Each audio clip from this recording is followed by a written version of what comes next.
Kita nyo na mga lodi, kukunti yung jeep na nagbabiyahe ngayon. Here we go mga idol, ipasilip ko sa inyo yung kalsada ngayon kung saan tingnan natin kung maraming biyahe ba ng mga jeep dahil sa mahal ng gasolina ngayon. Silipin natin. Ito na mga idol. Ito mga idol, andito na tayo sa highway, no? Ayan, makikita po natin na madalang po yung sasakyan ngayon dahil siguro sa mahal ng diesel, almost 100 plus. Ayan pala mga idol, andito tayo sa Muson, Taytay, Rizal ngayon mga lodi, ano?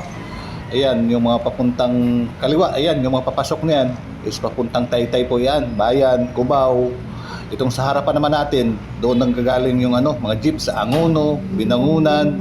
Ayan, yung mga dire-diretso na yan mga idol. Ayan, makikita natin, madalang yung jeep, di ba?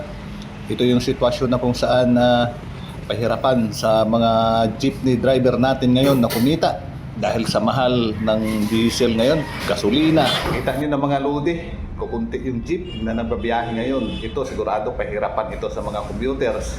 At saka lalong-lalo na po sa mga driver natin. Kasi sobrang mahal na ng diesel. Almost 100 plus na. Kaya pag pakating-kating lang yung biyahe mo, o kaya pick up lang, dugi ka talaga.